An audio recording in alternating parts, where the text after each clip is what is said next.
My stepdaughter pawned my late father's watch and used the money for a day out, then told me to get over it. He's dead anyway. When I confronted her, my wife laughed and said, "You're not even her real dad. Know your place." I stayed silent. That was 3 months ago. This morning, they were both crying, calling me dad, and desperately begging for forgiveness. My wife and I love each other a lot. We're solid in many ways. But there's one thing we heavily disagree on, and that's how to raise my 16-year-old stepdaughter, Susie. My wife firmly believes Susie's old enough to do literally whatever she wants. No consequences, no restrictions, nothing. And the worst part is that if I ever disagree with her, I get reminded how I'm just the stepdad who should know his place. The thing is, I've been in her life since she was 5, and I've tried everything to be a great stepdad. I've paid for ballet lessons, drove Susie to every competition she had, and I still cook breakfast for her every day. But she just hates me for seemingly no reason. For example, just a few months ago I caught her selling disposable vapes to 12-year-olds. Given that my own 14-year-old nephew was recently hospitalized because of vaping, something she knew, I was enraged, but I managed to collect myself to calmly talk to her. But she refused to even speak to me. "You can't tell me what to do. Only Mom can. I'm not talking about it." She then rolled her eyes dismissively. That's when my wife joined in, telling me, "You're not her dad. Don't act like it." They backed one another up, and my wife took her upstairs to talk. I don't know what was said.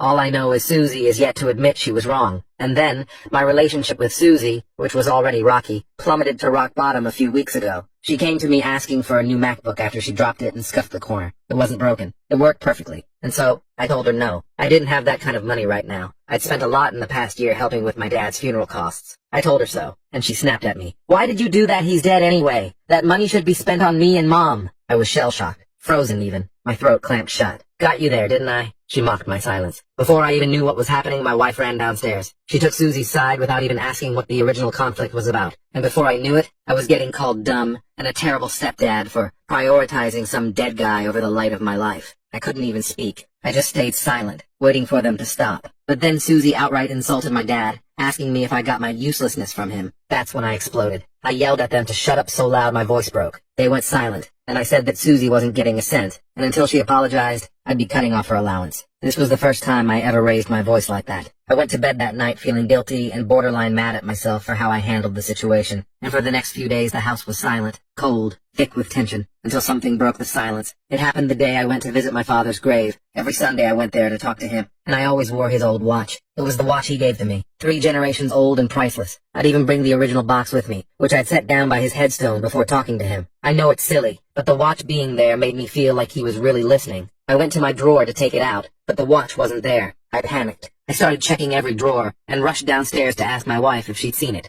But instead of a response, I was met with silence. Radio silence. I asked her again if she knew where the watch was, and this time, she tried to divert by asking what I wanted for breakfast. She even rushed into the kitchen and started preparing something, but I stopped her. I asked her again, very sternly, "Where is the watch?" I maintained eye contact the whole time, and she broke. She started crying, begging me not to be mad. I chuckled nervously. Why would I be mad? It's not like my watch is gone or anything. Well, that's when she spilled. Turns out, Susie was mad at me for not buying her the MacBook, and she deemed that to be the fault of my deceased dad. In her mind, I needed to let go of my connection with him, and once I did, I'd be more than happy to spend my money on things that actually mattered. So she took my watch, pawned it for a couple $100, and right at this very moment was out, treating herself and her girlfriends to a spa. My world stopped when my wife told me. I felt so many emotions at once. Rage, sadness, betrayal, everything. But I didn't show any of it. In fact, I stood there smiling. Because while my wife was looking at me concerned, telling me we can get the watch back, my mind was on one thing, and one thing only. If Susie wanted to act like a spoiled, entitled, bratty gremlin, then I would treat her like one. Because this was no longer just about the watch. This was about being the man my dad raised me to be. I grabbed my keys. Karen started panicking, asking where I was going.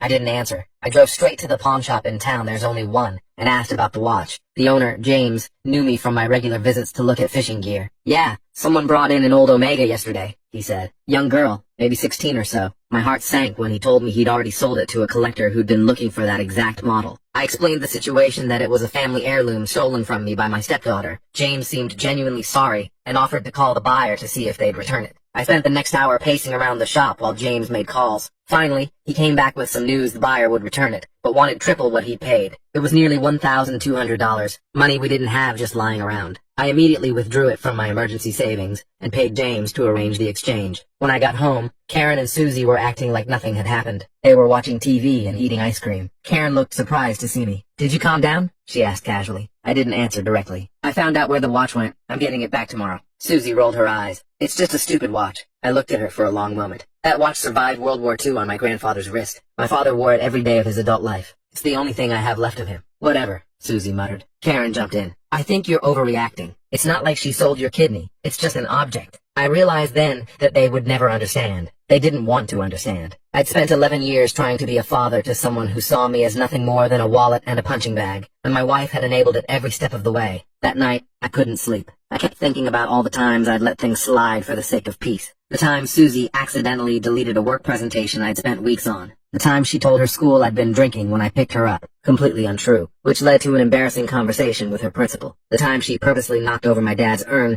but claimed it was the cat. In the morning, I called in sick to work and went back to the pawn shop. James had the watch waiting for me. I put it on immediately, feeling the familiar weight on my wrist. It was like having a small piece of my dad back. "Family trouble?" James asked sympathetically. "Something like that," I replied. When I got home, I found Karen going through my drawers. She jumped when I entered the room. "What are you doing?" I asked. "Looking for the receipt," she admitted. "I wanted to see how much money you wasted on that watch." I showed her my wrist. "It wasn't a waste, and I'm not sure why you're putting wasted in air quotes. It was stolen from me, and I got it back." Karen started the usual argument about how I cared more about things than people, how I was being insensitive to Susie's feelings, how I needed to try harder to connect with her. I'd heard it all before, but this time, I didn't just take it. I didn't apologize or promise to do better. Instead, I asked her a question that had been building for years. "Karen, do you actually want me to be Susie's father, or just her ATM?" She looked shocked. "What are you talking about? Of course I want you to be her father." "No," I said calmly. "You want me to provide for her. You want me to drive her places and pay for things. But the moment I try to parent her to teach her right from wrong or give her consequences for bad behavior, I'm suddenly just the stepdad who needs to know my place." Karen didn't have a response to this. She just stared at me. "I've been thinking a lot," I continued. "If Susie wants to act like an entitled brat who has no respect for other people's property or feelings, then maybe it's time I show her what real consequences look like." "What's that supposed to mean?" Karen demanded. I smiled. "It means things are going to change around here, starting now." That evening, I called a family meeting. Both Karen and Susie looked annoyed but showed up at the dining room table. I laid out 3 new house rules. First, Susie's allowance was suspended indefinitely. If she wanted money, she could earn it by doing chores or getting a part-time job like other teenagers. Second, both Karen and Susie would start contributing to household chores. I was no longer going to work all day, then come home to cook and clean while they watched TV. Third, we would all be attending family therapy. This wasn't negotiable. Karen immediately started protesting, saying I had no right to make these decisions unilaterally. Susie just laughed and said, "Yeah, good luck with that." I calmly took out my phone and pulled up my banking app. I showed them that I had removed Karen from our joint account and transferred half of our savings to a separate account in just my name. "This is what financial abuse looks like," Karen shouted. "No," I corrected her. "This is what boundaries look like. I'm still paying the mortgage, utilities, and groceries. I'm still providing for Susie's needs, but I'm no longer funding disrespect." Susie stormed off to her room. Karen followed soon after, threatening divorce. I sat alone at the table, wondering if I'd just blown up my marriage. But for the first time in years, I felt like I was standing up for myself, and maybe even being the father figure Susie actually needed, not just the one she wanted. The next morning, I found Karen and Susie whispering in the kitchen. They went silent when I walked in. I made my own breakfast and coffee, then left for work without a word. As I drove away, I kept glancing at my dad's watch on my wrist, wondering what he would think of all this. He'd always taught me that respect was earned, not given, and that sometimes the hardest thing and the right thing were the same. I decided that it was time to show Susie and Karen what it meant to have real consequences for their actions. I'd been letting them walk all over me for years, and look where that got me. My dad would have never put up with this kind of disrespect. He was always firm, but fair, and I needed to channel some of that energy now. When I got home from work that evening, the house was eerily quiet. Usually,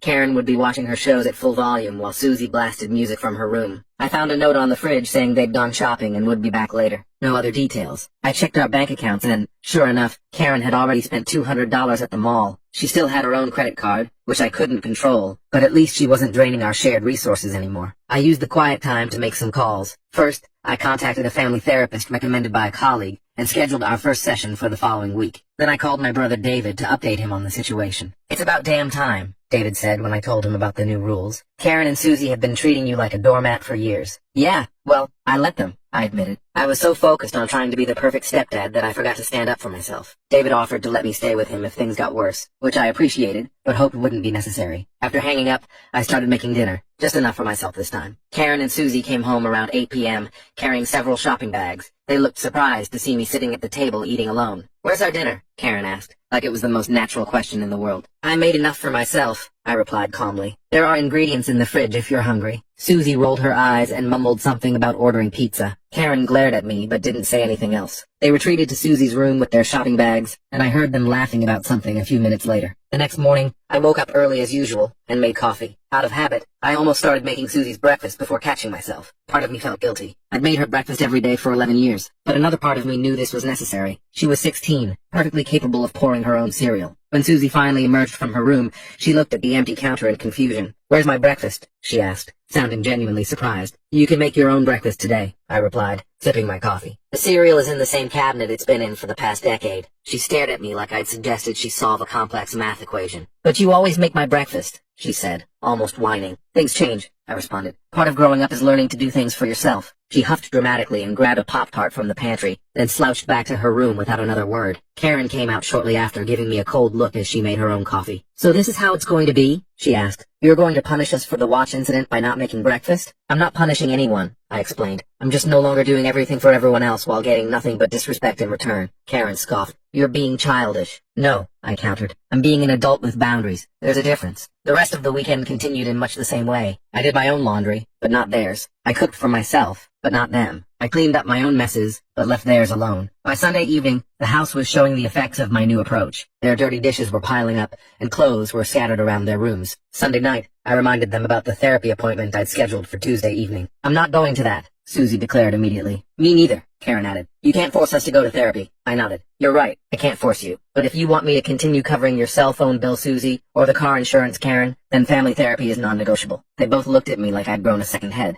I guess they weren't used to me standing my ground. "That's blackmail," Karen sputtered. "No, it's a condition," I corrected her. "Adults make agreements all the time. This is mine. Participation in family therapy in exchange for continued financial support beyond the basics." Monday morning, I left for work as usual, half expecting to come home to find my belongings on the front lawn. Instead, I returned to find Karen in a slightly better mood. She actually spoke to me about her day, though there was still tension in her voice. Susie remained in her room most of the evening, only emerging to grab food before disappearing again. Tuesday was the day of our first therapy session. I came home from work early to make sure we'd all get there on time. To my surprise, both Karen and Susie were ready, though neither looked happy about it. The therapist, Dr. Martinez, had a calm, no-nonsense demeanor that I appreciated immediately. She started by explaining that she wasn't there to take sides, but to help us communicate better as a family. "So, what brings you here today?" she asked after we'd introduced ourselves. I started explaining the situation, the years of disrespect, the incident with my father's watch, and my recent decision to establish boundaries. Karen interrupted several times to give her version, painting me as controlling and unreasonable. Susie mostly stared at her phone, occasionally glancing up to nod at something Karen said. Dr. Martinez listened carefully, and asked each of us to describe what we wanted from our family relationships. I talked about mutual respect and shared responsibilities. Karen mentioned feeling unsupported and misunderstood. Susie, when finally prompted to speak, just shrugged and said, "I don't know. For him to stop being so strict about everything." By the end of the session, we hadn't resolved anything major, but Dr. Martinez had given us some communication exercises to practice at home. She also suggested that Susie and I spend some one-on-one time together doing something we both enjoyed. On the drive home, Karen seemed thoughtful. "I don't think the therapist understood our situation," she finally said. "What didn't she understand?" I asked. "She kept acting like we're all equally responsible for our problems," Karen replied. "But you're the one who changed everything by cutting off the money." I took a deep breath. "I didn't cut off the money. I just stopped letting you both use it without any accountability." The conversation ended there, but I noticed Karen was less hostile that evening. Small progress, I supposed. The next day, I came home to find a surprise. Susie had made dinner. It wasn't anything fancy, just spaghetti with jar sauce, but it was the first time she'd ever cooked for the family. "What's the occasion?" I asked cautiously. Susie shrugged. "The therapist said I should try doing something nice for you, so I made dinner. Don't make a big deal about it." We ate together as a family for the first time in weeks. The conversation was stilted and awkward, but it was something. After dinner, Karen actually helped clear the table without being asked. Later that night, I found Susie sitting alone in the living room, scrolling through her phone as usual. Remembering Dr. Martinez's suggestion about spending time together, I asked if she wanted to watch a movie. "Whatever," she said, which I took as a yes. I put on an action film we'd both enjoyed in the past, and we sat in silence for a while. About halfway through, Susie spoke up. "Is your dad's watch really that important?" she asked, not looking at me. "Yes," I answered simply. "It's not just about the watch itself. It's what it represents. Family history, memories of my dad, the values he taught me. She nodded slightly, but didn't say anything else. Still, it felt like a tiny breakthrough. The next few days followed a similar pattern. Small improvements interspersed with old behaviors. Susie made her own breakfast without complaining. Karen started doing more around the house, but there were still moments of tension and resistance, especially when it came to Susie's allowance. How am I supposed to go out with my friends with no money? She demanded one evening. You could get a part-time job, I suggested. That's what I did when I was your age. She rolled her eyes. That's so lame. None of my friends have to work. None of your friends pawned their stepfather's family heirloom either, I pointed out. That shut her up quickly. Karen, who'd been listening nearby, actually didn't jump in to defend Susie this time, which felt like progress. Our second therapy session went a bit smoother than the first. Dr. Martinez had us practice active listening, repeating back what the other person said before responding. It was harder than it sounded, especially when emotions ran high. Susie struggled the most, often interrupting with, "That's not what happened," when Karen or I tried to explain our perspectives. After the session, Dr. Martinez asked to speak with me privately for a few minutes. Karen looked suspicious, but took Susie to wait in the car. "You're doing a good job setting boundaries," Dr. Martinez told me once they'd left. "But remember that change takes time. Susie has had 16 years of learning that she can get away with disrespectful behavior. It won't change overnight." I nodded, appreciating her encouragement. "What about Karen? She still undermines me constantly. Your wife is caught between her role as Susie's mother and her role as your partner," Dr. Martinez explained. "She needs time to find a new balance. Keep communicating with her, but also make time for just the two of you. Remember why you became a couple in the first place." I took her advice to heart and asked Karen on a date night that weekend. To my surprise, she agreed. We went to a simple dinner at the restaurant where we'd had our first date 12 years ago. Things were tense at first, but after a glass of wine, Karen started to relax. "I know things have been difficult lately," she said, toying with her napkin, "but I feel like you're trying to control everything suddenly." I took a moment to gather my thoughts. "I'm not trying to control everything. I'm just trying to establish some balance. For years, I've been doing whatever you and Susie wanted, regardless of how it affected me. That's not healthy for any of us." Karen seemed to consider this. "I guess I got used to you always going along with whatever we wanted, and I got used to doing it," I admitted. "But that doesn't mean it was right. We didn't solve all our problems that night, but it felt like we'd at least started an honest conversation." When we got home, Susie was waiting up, looking surprisingly anxious. "Everything okay?" I asked. "Yeah," she said quickly. I found something for you." She handed me a small box. Inside was a keychain with a fishing lure, a nod to the fishing trips I used to take her on when she was younger. "I remembered you lost your old one," she mumbled. "It's not a big deal or anything." It was a small gesture, but it meant a lot coming from Susie. "Thank you," I said sincerely. "I love it." The next morning, I put the new keychain on my keys right away. Susie noticed and gave a small smile before quickly resuming her typical teenage expression of boredom. Things continued to improve gradually over the next week. Susie started doing her own laundry without being asked. Karen consulted me before making any major purchases. We weren't a perfect family by any means, but we were making progress. Then came the setback. I got a call from Susie's school saying she'd been caught skipping classes. When I picked her up from the principal's office, she was sullen and defensive. "It's not a big deal," she insisted as we drove home. "Everyone skips sometimes." "It is a big deal," I countered. "Education is important, and actions have consequences." When we got home, I told her she was grounded for the weekend. No going out with friends, no phone after 9 p.m. She stomped to her room, slamming the door behind her. Karen came home from work an hour later, and Susie immediately went to her with a tearful version of events, painting me as unreasonable. To my surprise, Karen actually backed me up this time. "Your stepdad is right," she told Susie. "Skipping school is serious. You're lucky he didn't ground you for longer." Susie looked shocked to have both parents on the same page. She retreated to her room again, this time without the dramatic door slam. Later that night, Karen and I talked about it. "Thanks for supporting me on this," I said. Karen nodded. "Dr. Martinez is right. We need to present a united front. And honestly, I don't want Susie skipping school either." It felt like a breakthrough moment for our co-parenting. Unfortunately, it didn't last long. The next day, I came home to find Karen and Susie giggling together in the living room. When I asked what was so funny, they quickly stopped, exchanging guilty looks. "Nothing," Karen said unconvincingly. Later, I overheard Susie on the phone with a friend saying she was still going to a party that weekend because Mom said it's fine as long as Dad doesn't find out. So much for presenting a united front. I confronted Karen about it that night after Susie went to bed. "You're undermining me again," I told her. "We agreed she was grounded, and now you're telling her she can go to a party anyway?" Karen had the grace to look slightly embarrassed. "It's just one party. She's been doing better lately, and I thought she deserved a reward." "That's not how consequences work," I explained, trying to keep my frustration in check. "If we tell her she's grounded, then immediately take it back, what message does that send?" Karen rolled her eyes. "You're making too big a deal out of this. It's just a teenage party." I decided to take a different approach. "How would you feel if I told Susie she could do something after you specifically told her she couldn't?" This seemed to get through to her. Karen was quiet for a moment.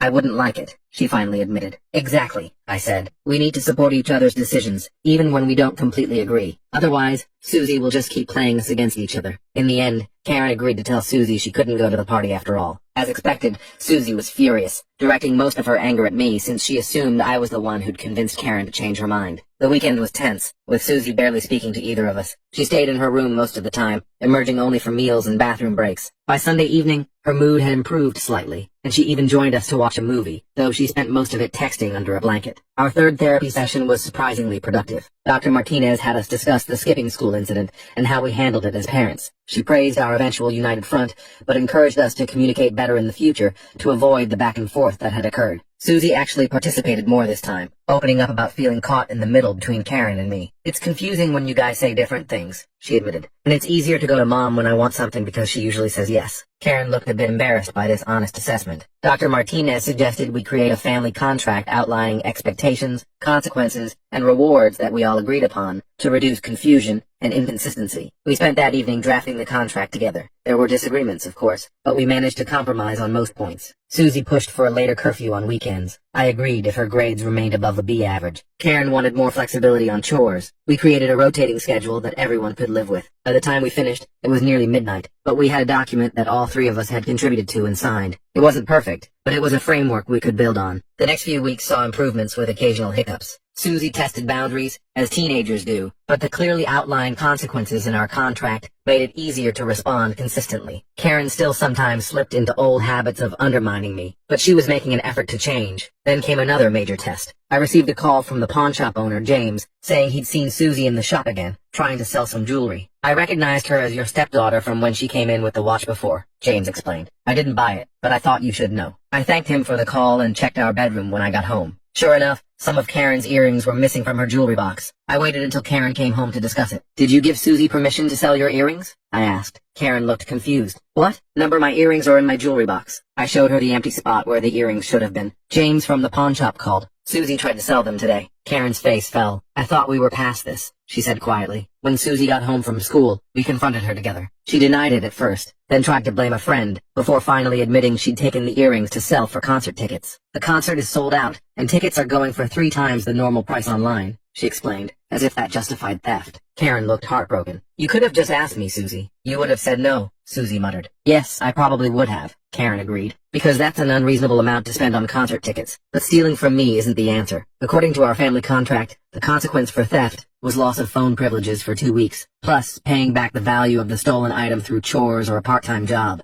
Susie protested vehemently, but for once, Karen and I remained united. The next day, Karen helped Susie apply for a job at the local grocery store. To everyone's surprise, Susie actually seemed excited when she got the position, proudly announcing her hourly wage and asking questions about taxes and direct deposit. "Maybe this job thing isn't so bad after all," she told me the evening after her first shift. "My manager said I did really well." "I'm not surprised," I replied. "You've always been smart and capable when you put your mind to something." She looked pleased at the compliment, trying to hide a small smile. Things continued to improve over the next month. Susie worked her part-time job, paid back her debt for the earrings, and even saved enough to buy her concert tickets legitimately. Her grades improved, and she started contributing to household chores without being reminded most of the time. Karen and I were working on our own relationship too. We had a standing date night every Saturday, sometimes just watching a movie at home after Susie went to bed, other times going out to dinner or a show. We were talking more openly about parenting decisions and supporting each other more consistently. It wasn't all smooth sailing, of course. We still had arguments. Susie still had teenage moments of attitude and rebellion, but the overall trajectory was positive. Then came a major test of our progress. Karen's mother fell ill and needed someone to care for her for a few weeks while she recovered from surgery. Karen decided to stay with her, leaving Susie and me alone together for the first time since the watch incident. "Are you sure you two will be okay?" Karen asked nervously as she packed her bags. "We'll be fine," I assured her, though I had my own doubts. The first few days after Karen left were awkward. Susie and I moved around each other cautiously, sticking to safe topics of conversation. But gradually, we fell into a comfortable routine. I drove her to school in the mornings and picked her up after work in the evenings. We took turns cooking dinner, laughing over my failed attempts at lasagna and her experimental stir-fry. One evening, about a week into Karen's absence, Susie asked if we could watch old family videos. I was surprised by the request, but happily set up the player and dug out our collection of home movies. We watched footage of Susie's 7th birthday party, where I dressed as a clown despite my fear of the makeup. 8-year-old Susie performing in her first ballet recital, with me cheering embarrassingly loud from the audience. A family vacation to the beach when she was 10, where I'd spent hours helping her build an elaborate sandcastle. "You were always there," Susie said quietly during a break between videos. "Of course I was," I replied. "That's what parents do." "But you didn't have to," she pointed out. "You're not my real dad." I turned to look at her directly. "Susie, being a real parent isn't about biology. It's about showing up. It's about loving someone enough to put their needs first, to teach them right from wrong, to support them even when it's difficult. She was quiet for a long moment. I'm sorry about your dad's watch, she finally said, her voice barely above a whisper. I know how much it meant to you. Thank you, I said, resisting the urge to make a bigger deal out of her apology than it was. That means a lot to me. The next day, Susie asked if we could visit my father's grave together. I was surprised by the request, but agreed. We stopped to buy flowers on the way, and Susie insisted on picking them out herself, a mixed bouquet of simple wildflowers that would have been exactly my dad's style. At the cemetery, I watched as Susie carefully arranged the flowers against my father's headstone.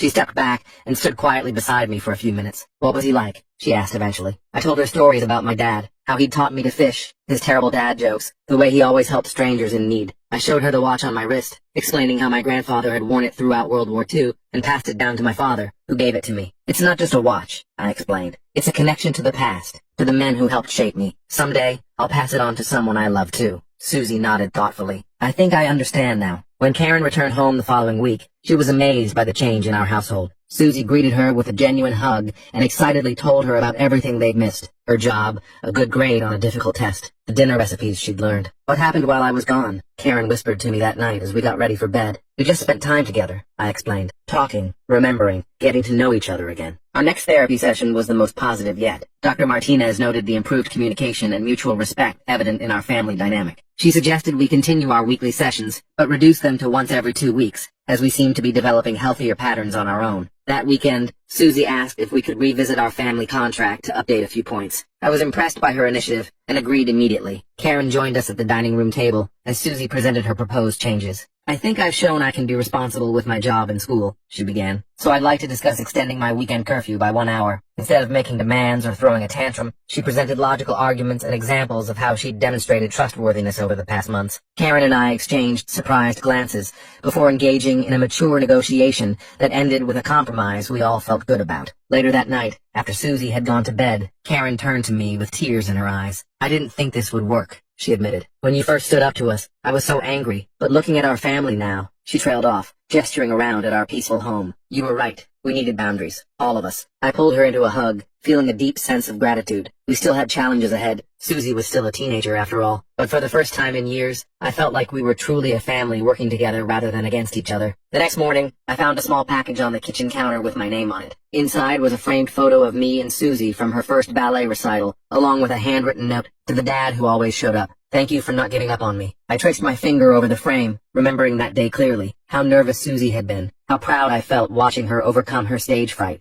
I glanced at my father's watch on my wrist, thinking about the legacy of fatherhood it represented. Not always perfect, often challenging, but always worth the effort. Morning, Susie said, walking into the kitchen in her pajamas. Did you see the picture? I did, I replied, my voice a little rough with emotion. It's perfect. Thank you. She ducked her head, embarrassed by the sincerity of the moment. Well, you're the one who always took pictures of everything. Thought you should be in one for once. As I made coffee for myself and hot chocolate for Susie, a weekend tradition we'd recently revived, I reflected on our journey. The road to healing our family hadn't been easy or straightforward. There had been painful confrontations, setbacks, and moments when I wondered if it was worth the struggle. But watching Susie now, confidently moving around the kitchen making her own breakfast, occasionally asking my opinion or sharing a story from work, I knew the answer. Sometimes, the hardest battles yield the most meaningful victories. And sometimes, being a parent means standing firm even when it would be easier to give in. Karen joined us a few minutes later, and the three of us sat together at the table, planning our weekend with a comfort and ease that would have seemed impossible just a few months ago. I caught Susie glancing at my watch, then meeting my eyes with a small, understanding smile. We weren't perfect, but we were finally a real family. Not because of biology or legal documents, but because we'd done the hard work of learning to respect, support, and truly see each other. And that, I realized, was worth more than any watch, no matter how precious its history. As Karen, Susie, and I sat together planning our weekend, I felt a sense of relief wash over me. The past few months had been exhausting, but worth every difficult moment. We were making progress, but I wasn't naive enough to think our problems were completely solved. Healing a family takes time. Later that day, I caught Susie staring at my dad's watch while I was washing dishes. She quickly looked away when she noticed me watching her. You can ask about it if you want, I said casually. She hesitated for a moment. Does it still work? Like, does it keep time right? It runs a little slow, I admitted. Probably needs to be serviced by a professional. Susie nodded, looking thoughtful. Maybe that could be my next paycheck, getting it fixed for you.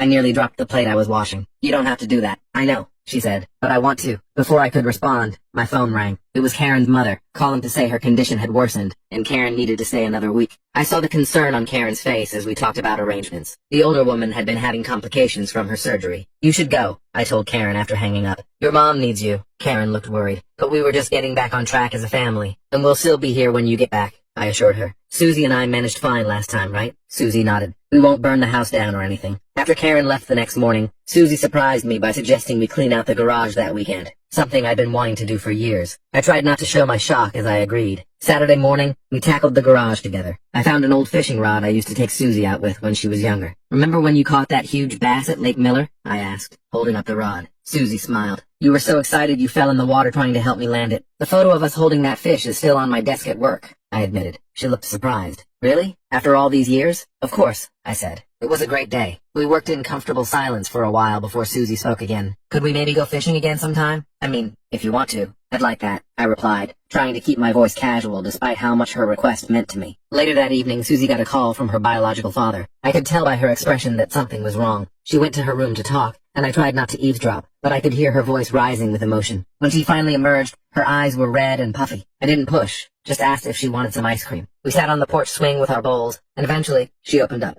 He's having another baby, she said flatly. With his new wife? I'm sorry, I replied, not sure what else to say. He said he wants me to be a big sister to the baby. She made air quotes with her fingers. But he hasn't even seen me in 3 years. He forgot my birthday last year. I let her vent without interrupting. When she finally ran out of steam, I just said, that really sucks, Susie. You deserve better. She looked at me with surprise. You're not going to give me some speech about how I should forgive him or whatever? I shook my head.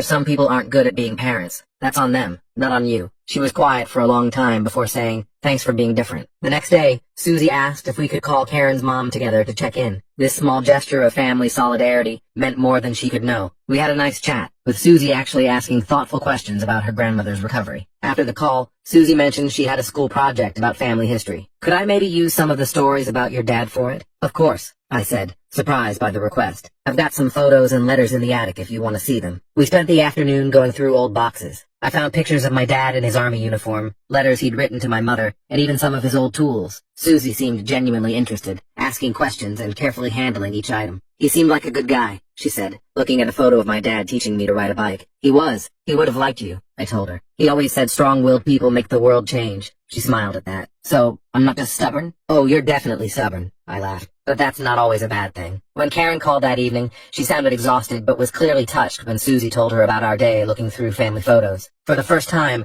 I felt like maybe we really were becoming a family, instead of just people living in the same house. The following week brought new challenges. Susie's school called to say she'd gotten into an argument with another student. I left work early to pick her up from the principal's office. It wasn't my fault, she insisted as we drove home. Amber was saying horrible things about Lisa because she can't afford designer clothes. So you called her a suck-up brat and knocked her lunch tray over? I asked, repeating what the principal had told me. Susie crossed her arms. She deserved it. I took a deep breath. Standing up for others is good, Susie. The way you did it wasn't. She was quiet for a moment. Are you going to ground me again? I think we need to talk about better ways to handle conflict, I said. And yes, there will be consequences according to our agreement, but I'm also proud that you wanted to defend someone. She looked at me with surprise. You're not just mad? Life isn't black and white, I explained. I can disapprove of your actions, but still appreciate your intentions. That evening, we called Karen together to explain what happened. To my relief, she supported my approach, agreeing that Susie needed consequences, but also recognition for her good intentions. We decided Susie would write a reflection on better ways she could have handled the situation, and apologize to the other student. I'm impressed, Karen said to me privately after Susie went to bed. You handled that really well. Just trying to be fair, I replied, like my dad would have been. When Karen returned home the following weekend, she brought news that her mother was finally doing better, but would need regular help for the next few months. I was thinking, she said hesitantly over dinner, maybe we could invite her to stay in our guest room for a while, just until she's stronger. I looked at Susie,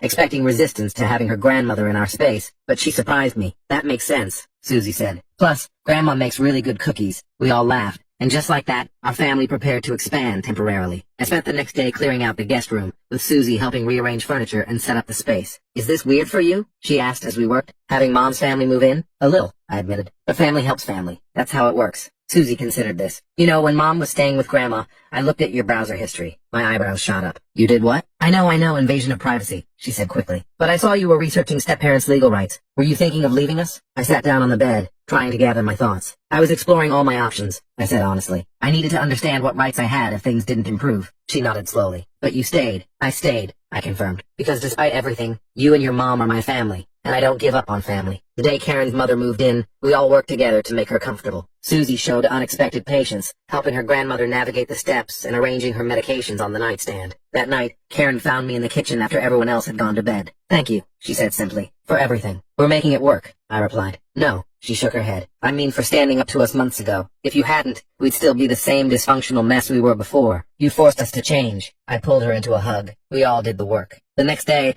I came home from work to find Susie and her grandmother in deep conversation at the kitchen table. They stopped talking when I entered, which immediately made me suspicious. "Everything okay?" I asked, setting down my briefcase. "Fine," Susie said quickly. Too quickly. Her grandmother just smiled mysteriously. Susie was just helping me with something. I let it go, but over the next few days, I noticed whispered conversations stopping when I entered rooms and Susie making mysterious phone calls. Under normal circumstances, I might have worried, but there was something different about her secretiveness this time, less defiant and more excited. The mystery was solved that Friday when I came home to find Karen, Susie, and Grandma dressed up nicely in the living room. The coffee table was set with a small wrapped box and a cake. "What's going on?" I asked, confused. "Happy Family Day," Susie announced, looking uncharacteristically nervous. "Family Day?" I repeated. Karen stepped forward. "It was Susie's idea. She wanted to create a new holiday for us to celebrate becoming a real family." I was speechless as Susie handed me the small box. Inside was my father's watch, but now it was professionally cleaned and repaired, looking better than it had in years. "Grandma knew a guy who fixes antique watches," Susie explained, "and I paid for it with my job money." I carefully put the watch on, noticing how smoothly the second hand moved now. "It's perfect. Thank you." "There's something else," Karen said, handing me an envelope. Inside was a legal document, adoption papers for Susie. "You don't have to sign them," Susie said quickly. "It was just an idea I had, since you're already my real dad in all the ways that matter." I looked at Karen, who nodded encouragingly. "We've talked about it a lot. It's what we both want, if you do." "I've wanted this for 11 years, I said, my voice thick with emotion. Susie smiled. "So that's a yes?" "That's absolutely a yes," I confirmed. We ate cake and talked about the adoption process, which would take some time to complete. Susie's biological father would need to relinquish his parental rights, but based on his history, we didn't expect much resistance. Later that night, after Karen and her mother had gone to bed, I found Susie sitting on the porch swing. "Can I join you?" I asked. She nodded, moving over to make room. "Thank you for today," I said. "It meant a lot. I just wanted to make things official," she replied. "You know, legally and stuff." "The legal part doesn't matter as much as you think," I told her. "We became a real family when we started respecting and supporting each other." She considered this. "I was pretty awful to you, wasn't I?" "You were going through stuff," I said. "We all were." "Still," she insisted, "I want to do better." "That's all any of us can do," I replied. "Just try to be better today than we were yesterday." We sat in comfortable silence for a while, watching the stars appear one by one in the evening sky.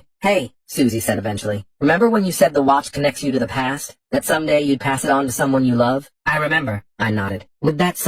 Could that be me someday?" she asked hesitantly. I looked at her, this complicated, challenging, amazing young woman who had somehow become my daughter through years of struggle and love. "I think that would be perfect," I said honestly. The adoption process took several months, with paperwork delays and a brief objection from Susie's biological father that he withdrew when he realized it might involve paying back child support. Through it all, our family continued to strengthen. Karen's mother eventually moved back to her own home, but visited regularly. Susie maintained her job at the grocery store, saving money for college and occasionally buying small gifts for family members, just because. Karen and I continued our date nights, rebuilding our partnership with new understanding and respect. On the day the adoption was finally official, we took Susie to her favorite restaurant to celebrate. As we waited for our food, she suddenly grew serious. "I've been thinking about my name," she said. "After the adoption, I want to change it. Not my first name, but my last name. To yours." Karen squeezed my hand under the table as I tried to respond. "Are you sure?" I asked. "That's a big change." Susie nodded confidently. "I'm sure. You're my dad. For real now. In every way." As we drove home that night, with Susie falling asleep in the back seat just like she used to when she was little, I glanced at my father's watch on my wrist. The second hand ticked steadily forward, marking time not just for me, but for our whole family. I remembered how close I'd come to walking away when things seemed hopeless, how tempting it had been to give up when facing the wall of disrespect and entitlement. But something, maybe my father's voice in my memory, maybe just stubborn determination, had kept me fighting for the family I knew we could be. Looking at Karen beside me and Susie in the rearview mirror, I knew that decision to stand my ground had been the right one. We weren't perfect, we still had disagreements and challenges, but we faced them together now, with mutual respect and understanding. Sometimes the hardest choice is the right one. Sometimes you have to weather the storm to reach calmer waters. And sometimes the family you fight hardest for becomes the greatest gift of your life.